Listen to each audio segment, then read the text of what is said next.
non, je dirais que nous voulons ici créer une Europe indépendante et puissante, qui ne soit inféodée ni aux États-Unis, ni à la Russie, ni au pétrodollar, ni au fanatisme religieux, une Europe sociale et égalitaire, humaniste, dans un espace de liberté et de laïcité qui nous permette de bien respirer.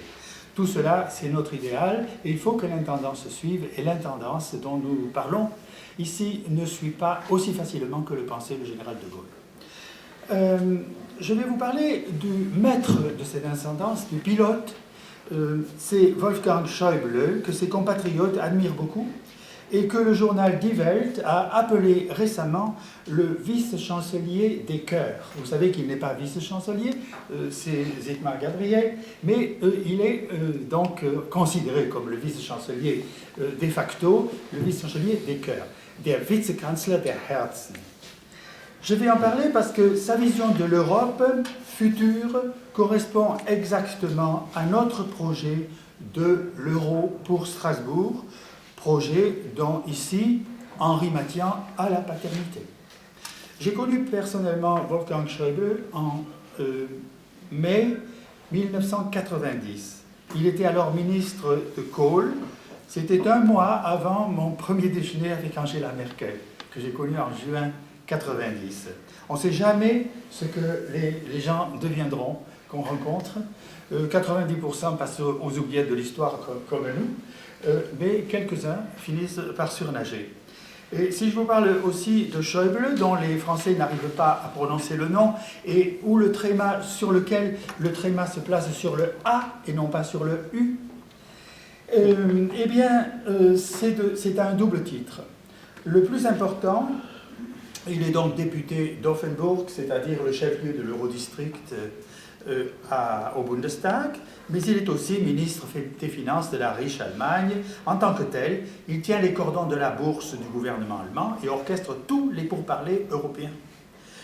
Ministre des Finances sous deux gouvernements Merkel, en 2009-2013 et 2013-2017, si ça va jusque-là, après avoir été ministre de l'Intérieur sous le premier gouvernement Merkel de 2005 à 2009. Il a fait de son portefeuille le plus important du gouvernement. Merkel ne peut pratiquement rien décider sans son feu vert. Le Point, le journal Le Point, le magazine, a dit qu'il était son homme de fer. Moi, je dirais plutôt qu'il est son homme d'argent. Depuis 1990, donc, je suis resté plus ou moins en contact avec lui. Et je l'ai interviewé une bonne douzaine de fois pour Le Figaro, puis pour Politique internationale. Je vous donne ici le numéro de l'an dernier, ou mon interview de l'an dernier de Schäuble, et le dernier truc que nous avons publié. Hein. C'est donc devenu un usage depuis environ 4 à 5 ans que je l'interviewe tous les ans pour Politique internationale, surtout pour faire le point des prises de bec dans la basse-cour européenne. Dans ma dernière et récente interview de Schäuble, le 10 septembre dernier, à ma question de savoir si le futur gouvernement de la zone euro serait à Strasbourg ou à Bruxelles, il m'a répondu « à Strasbourg ou Bruxelles, peu importe ». Mais il est évident qu'un député d'Offenburg préférera Strasbourg. Il est enraciné dans ce district de Strasbourg-Ortenau. Sa prononciation de l'allemand a gardé de fortes traces de son parler du terroir. Offenburg, 60 000 habitants, chef-lieu, 20 km de Strasbourg, même pas, je crois, et une jolie ville propre et colorée avec des grosses entreprises, Obi, BMW, Karstadt, la tour Burda Media, etc. Plus commercial qu'industriel, d'ailleurs. Si Schäuble ne se prononce pas sur ce point, c'est qu'il ne veut pas soulever un débat à propos de la localisation de la future Europe de l'euro, ni avoir l'air de prêcher pour son clocher. Il faut d'abord régler le problème des institutions européennes et régler les préalables, mais sa préférence est claire. Qui est Schäuble? Qu'il est tenu depuis 25 ans au top de la politique en se déplaçant énormément dans un fauteuil roulant suite aux 3 balles qu'il a reçues d'un psychopathe le 12 octobre 1990 et qui l'ont rendu hémiplégique à Oppenau, en Bade, tout à côté d'ici, lors d'une réunion électorale. C'est une performance unique. Élu à 30 ans, en 72, député au Bundestag, il est né à Fribourg, en Brisgau, Freiburg im Breisgau, très attaché à sa région natale. Il a fait ses premières armes dans la jeunesse chrétienne-démocrate, la CDU. Il participe aussi encore à des événements transfrontaliers avec Philippe Richert, Fabienne Keller par exemple. Il a prononcé récemment un discours que m'a signalé Jean Jung au Liebfrauenberg sur la frontière. Je suis tenté de dire, pas la frontière, mais la ligne de démarcation entre la France et l'Allemagne. Sans son handicap, Schäuble aurait dû succéder à Kohl. C'est une affaire compliquée sur laquelle je ne reviens pas ici. En raison de son âge, 73 ans actuellement, il n'a guère de chance de succéder à Merkel en 2017. C'est pourtant ce que semblent souhaiter de nombreux Allemands, de l'homme de la rue au parlementaire. Car il a réussi le tour de force d'être énergique sans être clivant et d'incarner les triomphes, celui de la réunification allemande en 90, puis le redressement économique et financier d'une Allemagne mise à mal par les années Schröder-Fischer en 98-2005 et surtout par la crise économique mondiale 2008-2012. Le ministre de l'Intérieur qu'il était à l'époque avait rédigé en un temps record les centaines de pages de l'imposant traité de réunification RFA-RDA, une matière extrêmement complexe après plus de 40 ans de division de l'Allemagne entre deux États séparés et antagonistes. L'Allemagne a réussi à rééquilibrer son budget malgré la réunification et malgré les pertes dues à la crise. Plus qu'aucun autre homme politique, Wolfgang Schäuble incarne la métamorphose de l'Allemagne divisée en un État-nation moderne et européen, ayant pour capitale Berlin, qui attire comme un aimant la jeunesse européenne. De plus, il est très francophile, il parle notre langue, il a été le co-auteur du fameux papier Schäuble-Lammers en 1994 qui proposait une co-direction franco-allemande de l'Europe et qui a été repoussée dédaigneusement par le Quai d'Orsay. Là, la France a manqué le coche. Il a une excellente relation aussi avec Michel Sapin, étant donné que tous les deux ont été, lui collaborateur de Kohl et Sapin collaborateur de Mitterrand, et qu'ils se fréquentaient beaucoup à cette époque déjà. Mais il a aussi une bonne relation avec Nicolas Sarkozy, puisqu'ils ont été ministres de l'Intérieur au même moment, et qu'ils ont fait les mesures de sécurité, notamment sur les aéroports, ensemble. Ces jours-ci, Schäuble a pris à bras-le-corps l'afflux de grande ampleur des réfugiés. En ciblant les moyens requis pour régler cette urgence, les dirigeants allemands ont estimé en l'occurrence qu'une stratégie migratrice pouvait améliorer la position allemande en Europe, tant démocratique que morale, sur l'échiquier international et en Europe. Peut-être n'avaient-ils pas mesuré l'appel d'air que créerait leur accueil chaleureux et qui les a amenés, comme d'autres, à faire un accroc à l'espace Schengen. Ils ont à coup sûr surestimé leur capacité d'accueil, même en Allemagne. Cette vague s'inscrit dans la transformation géocommunicative que subit l'Europe actuellement. Schäuble me disait, entre parenthèses, que l'un des gros problèmes de cette vague migratrice, auquel on ne pense pas, ce sont les portables des réfugiés qui créent des mouvements de foule, des paniques et aussi des aubaines. Comme il l'a dit au Liebfrauenberg, nous sommes non seulement informés en temps réel des séismes qui secouent la planète, mais aussi des drames économiques et politiques qui se produisent à des milliers de kilomètres de l'Europe, et ils nous touchent immédiatement. Ce n'est pas la situation que connaissaient les pères fondateurs de l'Europe, Schuman, Monnet, Adenauer, Spaak, Gasperi et tous les autres. Ce n'est plus la situation même qu'ont connue Jacques Delors, François Mitterrand et Helmut Kohl, qui ont œuvré lors des premiers balbutiements seulement de l'ère informatique. Nous sommes à l'ère de la communication mondiale avec le mail et Skype, qui est celle aussi de la fabrication de produits virtuels sans création d'emplois. Surtout le fait que les problèmes exogènes nous tombent dessus immédiatement et de façon très brutale, quand on pense par exemple au terrorisme islamiste, cela a profondément changé notre situation. Aurait-on pu imaginer, il y a seulement 10 à 20 ans, que la guerre de religion entre sunnites et chiites, entre chrétiens d'Orient et musulmans, entre Kurdes et Turcs, pourrait toucher l'Europe, que l'avancée de l'islamisme au sud du Sahara pourrait nous déstabiliser en Europe? Or, nous devons veiller aujourd'hui à ce que ces conflits soient réglés là-bas et qu'ils ne nous inondent pas. En décembre 2002, le président de la Commission de l'Europe, à l'époque, Romano Prodi, disait « Je souhaite qu'un cercle d'amis entourent l'Union européenne et ses voisins les plus proches, du Maroc à la Russie, en passant par la mer Noire. Quand on a accueilli les nouveaux adhérents d'Europe centrale et orientale, on pensait à faire rayonner la paix et la stabilité européenne au-delà de nos limites continentales. Or, l'Europe est confrontée aujourd'hui, tous azimuts, à une instabilité telle qu'elle n'en a jamais encore connue dans son histoire. Guerre et massacres au Moyen-Orient, les Balkans sont appauvris.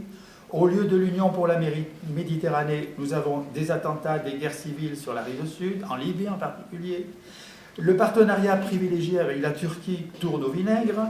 L'Algérie et même le Maroc ont des fragilités. La démocratie doit s'accrocher en Tunisie, péniblement. En Égypte, le grand extincteur Sisi n'empêche pas le feu de couver sous la cendre. Le partenariat stratégique avec la Russie a fait place à une guerre géopolitique dont l'Ukraine est la principale victime, etc., etc. On note que tout le contraire s'est produit de ce qu'on escomptait. Ce qui frappe, ce sont ces contradictions, comme si les bonnes intentions européennes produisaient exactement le contraire de ce qu'elles devraient engendrer. Ainsi, la création de la monnaie unique européenne devait amener peu à peu les États membres au même niveau économique et financier, uniformiser vers le haut les niveaux de vie. Or, l'écart économique et social entre les pays, l'écart de productivité et de richesse, n'a cessé de se creuser à cause des rigidités introduites par l'euro. Il faut aussi le dire, cela a été aggravé par la crise mondiale, mais quand même, l'Europe a une part de responsabilité. Autre contradiction, l'Europe, continent de paix, prix Nobel de la paix, mais avec pour résultat d'attirer à elle des masses de gens fuyant la guerre, ce qui est facteur de, jusqu'à un certain point, de déstabilisation, et donc peut-être de guerre civile, au-delà d'une masse critique d'immigrants dont on ne sait pas très bien à quel niveau elle se situe. S'ajoute la double division nord-sud et la division est-ouest qui s'est marquée maintenant au moment de l'immigration, de la vague d'immigration. L'Europe de Schuman et Monnet était une utopie positive en période de guerre froide. Elle est devenue, dans le monde multipolaire et chaotique dans lequel nous vivons aujourd'hui, une dystopie, le contraire de l'utopie. D-Y-S-T-O-P-I-E. C'est-à-dire un système politique appelé à s'effondrer dans ses propres contradictions. Je suis politologue, je ne suis pas économiste comme toi. Nous n'aborderons pas aujourd'hui les aspects sécuritaires du problème lors de notre colloque du mois de mai, auquel Henri a brillamment participé, en présence de Strasbourgeois et aussi d'étudiants d'Europe occidentale et orientale jusqu'à l'Ukraine et la Géorgie. Ça s'est passé ici, au lieu d'Europe. Des experts, dont un responsable de haut niveau des services de renseignement allemands, le commandant en chef de l'Eurocorps, sont venus nous parler de ces problèmes. Nous devrons sans doute y revenir lors de notre prochain colloque que nous organiserons en octobre ou novembre 2016, ici encore probablement au lieu d'Europe. Il est donc extrêmement important de créer une Europe forte et réactive, avec une monnaie saine dans une économie saine et productive. L'idée est de faire en sorte que l'euro ne repose plus seulement sur des règles et des mécanismes, mais aussi sur des institutions. J'ai été très étonné de recueillir de la bouche de Wolfgang Schäuble des projets, des propos qui rejoignent nos propres préoccupations.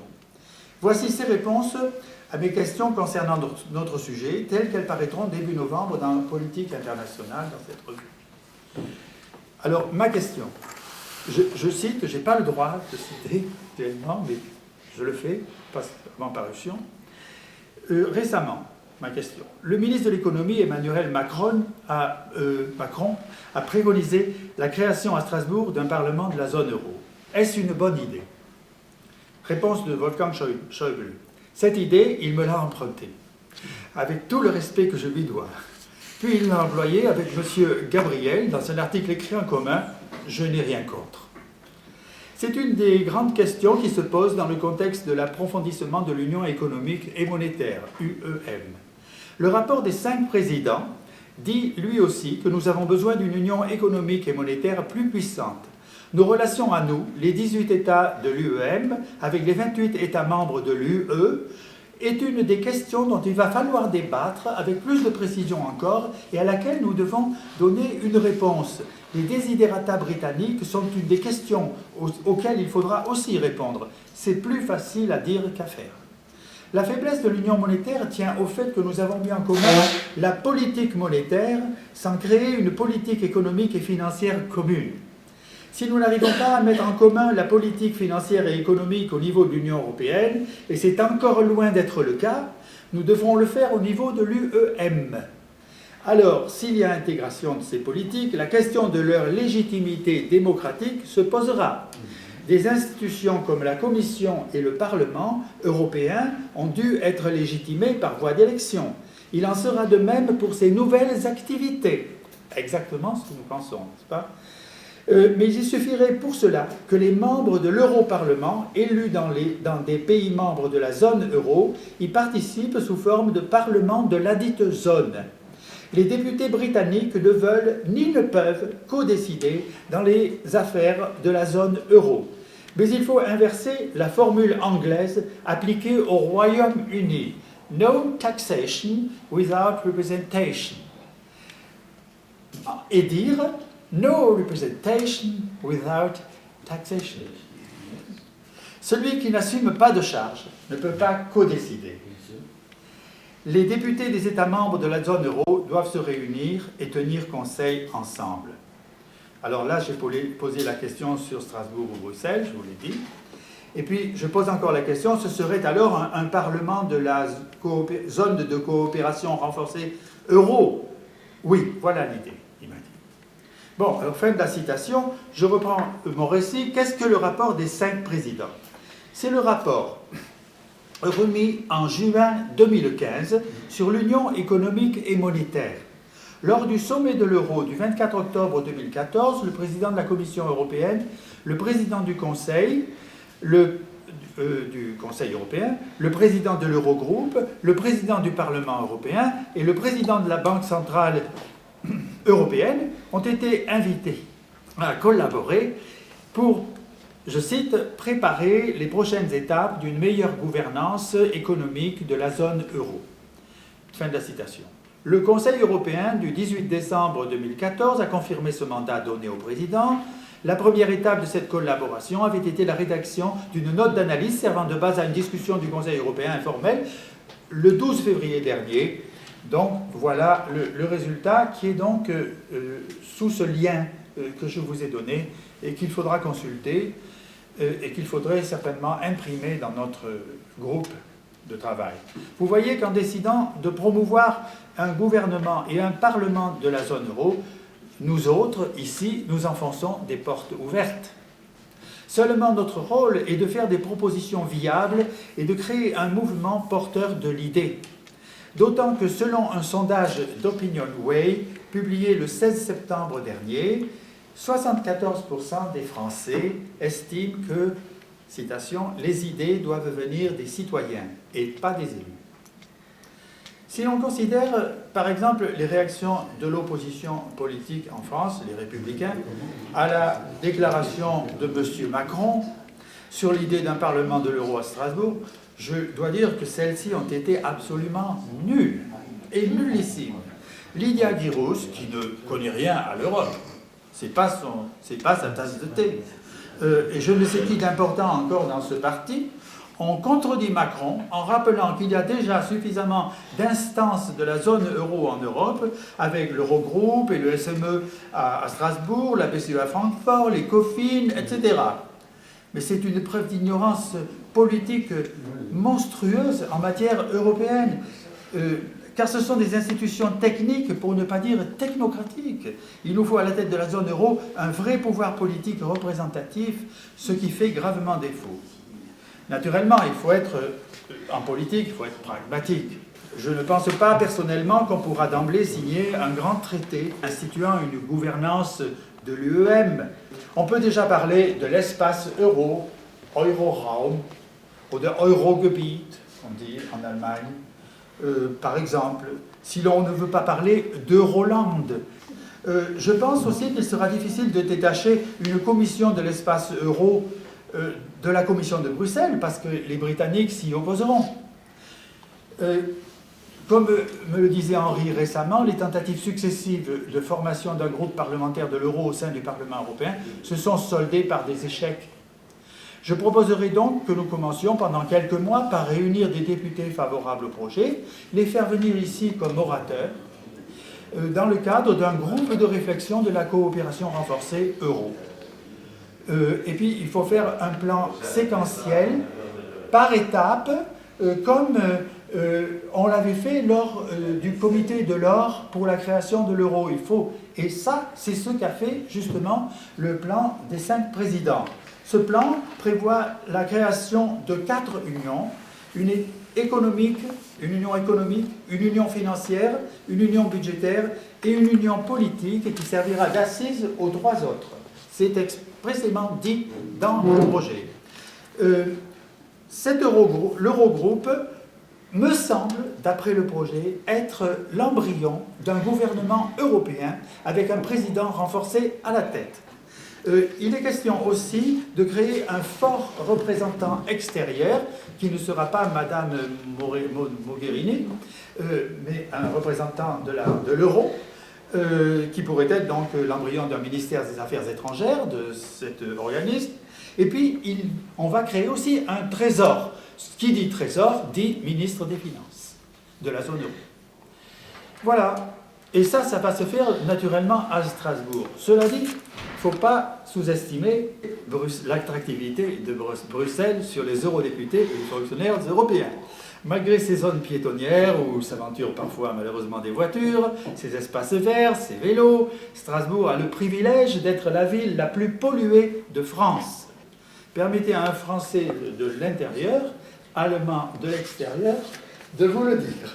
Parce que j'ai aussi la nationalité allemande, il se trouve que... et alors, je dirais que j'avais aussi eu un contact avec le frère de Wolfgang Schäuble, qui s'appelait Thomas Schäuble, qui a été ministre de la Justice et de l'Intérieur du Bade-Württemberg, et puis surtout qui, à la fin de sa carrière, a remis sur pied la brasserie nationale, plutôt la brasserie du Land de Bade-Württemberg à Rothaus. Rothaus dans la Forêt-Noire. C'est une brasserie étatique dont il a fait une entreprise ultra-moderne, une entreprise mondiale qui a développé tout le village. C'est absolument extraordinaire. Je connais bien Rothaus parce que j'y ai habité et mon fils y habite encore, mon fils aîné. Et je propose que nous organisions donc une rencontre, une de nos prochaines rencontres, l'une à Offenburg, mais surtout une à Rothaus. Et je pense que Schäuble, Wolfgang, cette fois, serait très touché si on faisait ça en souvenir de Thomas, qui est mort prématurément. Il a eu un infarctus lors d'une randonnée dans la Forêt-Noire. Voilà. Formidable.